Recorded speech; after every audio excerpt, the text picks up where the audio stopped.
যে ব্যক্তি ঘরের দরজায় দাঁড়িয়ে এই দোয়াটি পাঠ করবে ওই ঘরে বরকত না এসে পারেই না।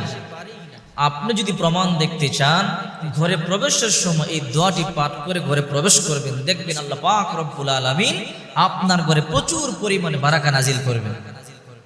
হযরত জাবের রাদিয়াল্লাহু তাআলা বলেন, যে ব্যক্তি ঘরে প্রবেশের সময় আল্লাহর নাম নেয় এবং খাবার খাওয়ার সময়ও আল্লাহর নাম নেয়, শয়তান তখন তার সাঙ্গপাঙ্গদেরকে বলে, আজ রাতে তোমরা এই ঘরে অবস্থানও করতে পারবে না, খাবারও খেতে পারবে না, আজ তোমরা খাবার এবং অবস্থান থেকে বঞ্চিত হলো। আল্লাহর নাম মানে বিসমিল্লাহির রহমানির রহিম বলে প্রবেশ করা। আবার হযরত জাবের রাদিয়াল্লাহু তাআলা বলেন, কোন ব্যক্তি যখন ঘরে প্রবেশকালে আল্লাহর নামও নেয় না, খাবার খাওয়ার সময় আল্লাহর নাম নেয় না, শয়তান তখন বলে, হে দুনিয়ার শয়তানেরা, আজকে এই ঘরে অবস্থান করবা, এই ঘরে খাবার খাবা, আজ রাত আমরা এই ঘরে অবস্থান করব। তখন ওই ঘর বরকত শূন্য হয়ে যায়। যখন ঘরে ঢুকবেন সালাম দিবেন, যখন কলিং বেলে টিপ দিবেন বিসমিল্লাহ বলে টিপ দিবেন, অথবা দরজা যখন খুলবেন বিসমিল্লাহ বলে খুলবেন।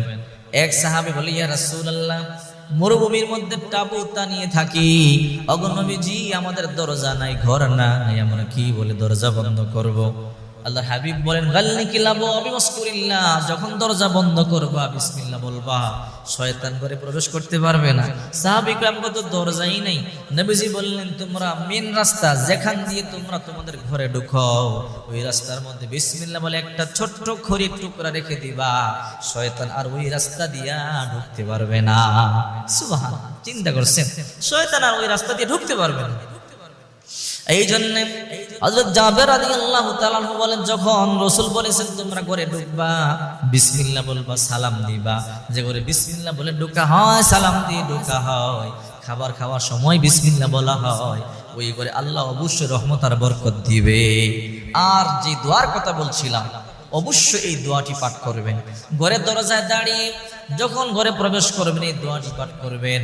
হযরত আবু মুসা আশআরী রাদিয়াল্লাহু তাআলা বলেন, আল্লাহর হাবিব সাল্লাল্লাহু আলাইহি ওয়াসাল্লাম বলেছেন, যখন তোমরা ঘরে ঢুকবা এই দোয়াটি পাঠ করবা, আল্লাহুম্মা ইন্নী আসআলুকা খায়রাল মাওলাজি ওয়া খায়রাল মাখরাজি, বিসমিল্লাহি ওয়ালাজনা ওয়া আলাল্লাহি রাব্বানা তাওয়াক্কালনা।